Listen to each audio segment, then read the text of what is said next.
بسم الله والحمد لله والصلاة والسلام على رسول الله. أما بعد, let us have the sincere intentions لله تعالى. So we are going to continue with the sins of the tongue. So the author said to utter a vow with the purpose of depriving the inheritor. The explanation. Sometimes a person feels displeased with his inheritors. These are the people that inherit from him when he dies. So, for example, someone feels displeased with his children. So he thinks, I don't want them to inherit from me. So he makes a vow to someone else. So that means, like, other than them, like he'd be his best friend, to get his belonging, to take his belongings. So his intention is to deprive the kids, the wife, from getting the inheritance. So if he dies, this person, his best friend, for example, he comes and says, oh, his belongings, your father's belongings are mine, and I have witnesses. This vow is a sinful vow. And it's not valid because the intention was to deprive the inheritors. On the other hand, if someone wants to reward a person who did something good for him or for another reason, he gives all his belongings to a stranger, not with the intention of depriving the inheritors, then it's permissible. The author said to neglect leaving a will, which states one debts, trusts for others, about which no one other than oneself knows. So the explanation. Debts in this context includes like overdue zakat and other financial obligation. If someone is trusted with something or owes some money and he is worried that if he dies, this trust would not be given to its owner or the debt is not going to be paid because no one knows about this matter except for himself, in this case, he has to make a will. So the will does not mean that he has to write paper and notarize it, but it is obligated to at least tell one person. And this person is an upright, trustworthy person that will take care of this matter. Or at least two to make sure that this person, he gets his money.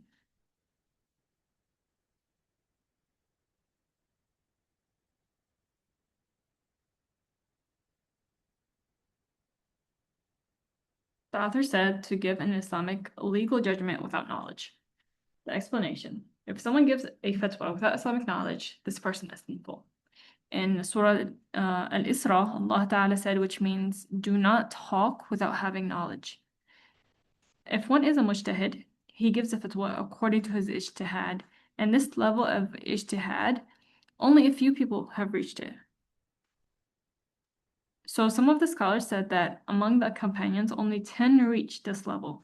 Some scholars said more, but this is for you to get an idea that ijtihad, which is like to give Islamic legal judgment, this level is not something easy to attain. Reaching this level of ijtihad means the level of Imam Abu Hanifa, Imam Malik, Imam Shafi'i, and Ahmad. And also there's a lot of money like them. And this is something only a very few people reached. If one is not a mujtahid, he answers the religious questions according to what the mujtahids said, and he follows a mujtahid in that. So either the mujtahid himself mentioned explicitly the answer of this question, or the judgment of this case, or the high scholars, the top scholars of the school, they deduced from a saying of the mujtahids in this case.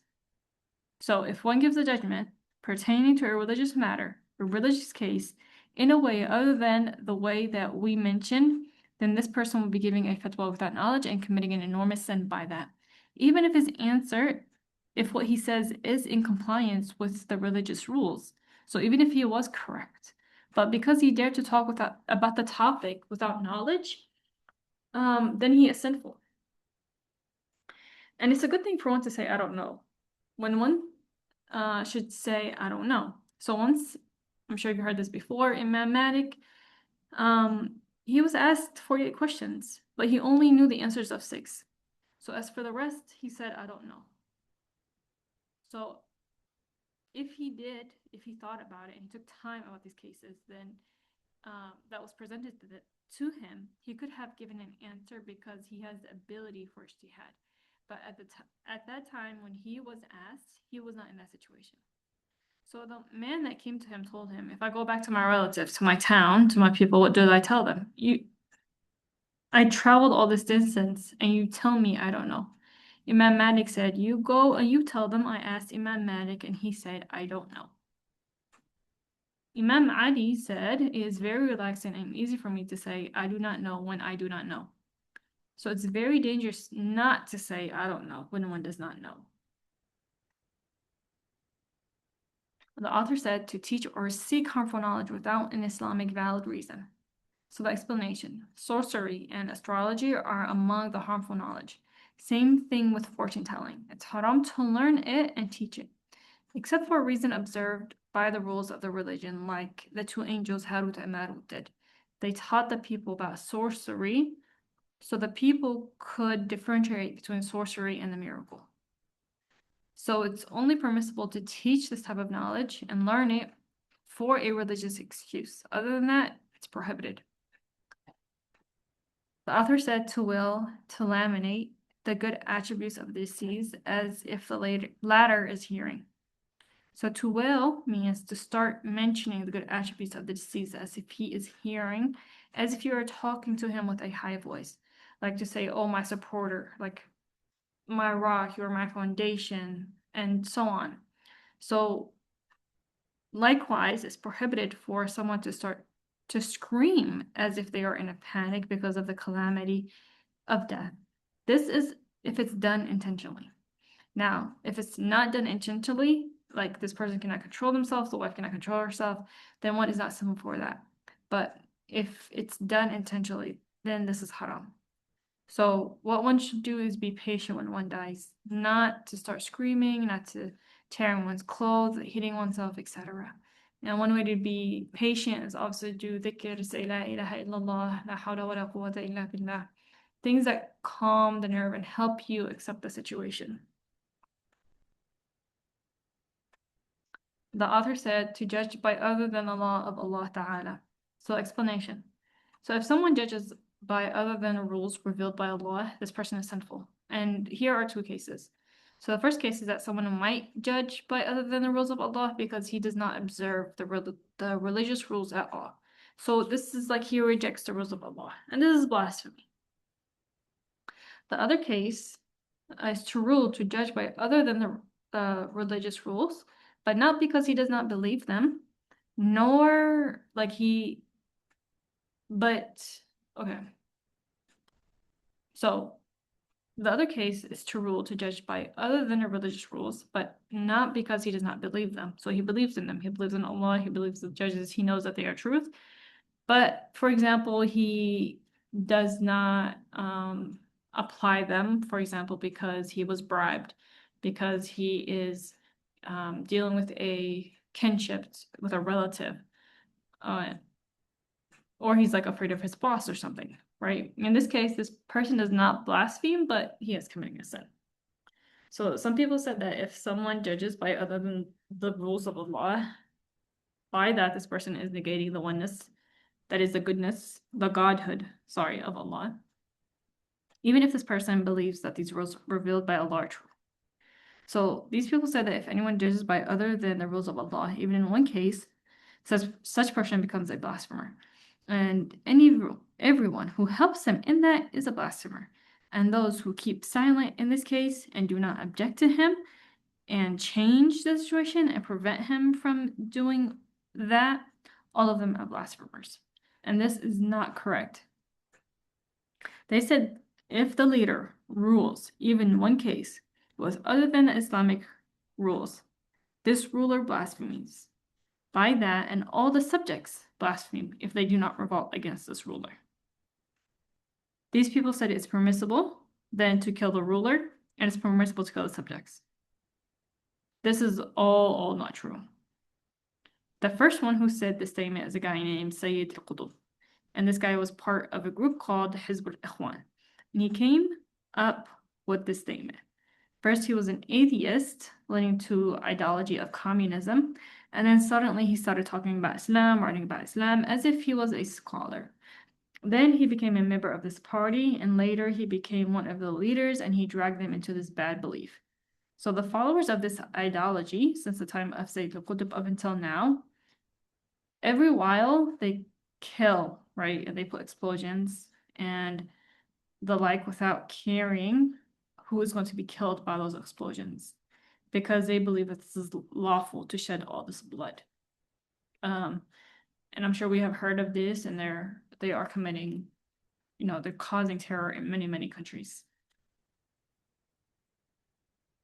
The author said to utter words which encourage one to do the unlawful or discourage one from doing the obligatory. So, explanation. Any statement that encourages someone to do a sin or to discourage someone from fulfilling the obligation is a sin. Like, for example, we are playing chess and someone wants to go pray, but someone says, don't go pray. You'll make it up tonight. Just finish this game. Or like you're trying to go to Islam class later and this person, somebody tells them, don't do that, even if like you yourself have not acquired the obligatory knowledge. So any statement of that is similar. Or tell a person like, just ordering a sin, like if there's not halal food and someone tells them, no, eat it, it's fine. Like this food tastes good or smell good or whatever, and they both know it's not halal, then this is obviously haram.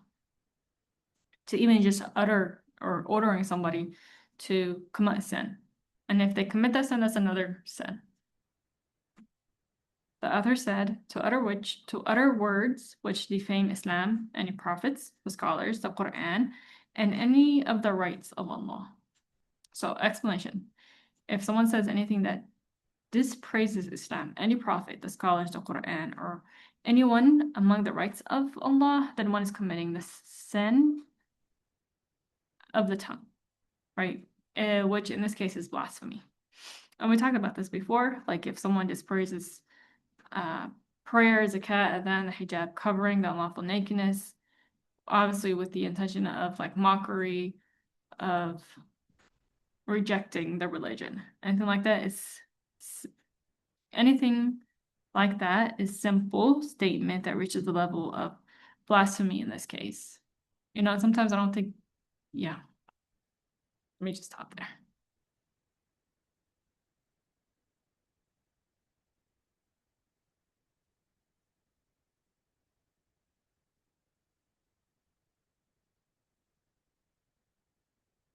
Oh, okay. Wait, is this the end of it?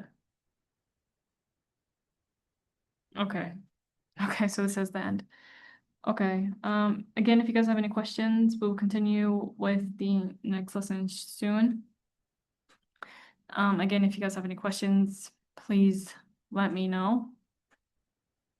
Let us say تهليل الصلاة على النبي لا إله إلا الله لا إله إلا الله لا إله إلا الله اللهم صل على سيدنا محمد وعلى آله وصحبه وسلم اللهم صل على سيدنا محمد وعلى آله وصحبه وسلم اللهم صل على سيدنا محمد وعلى آله وصحبه وسلم بارك الله فيكم السلام عليكم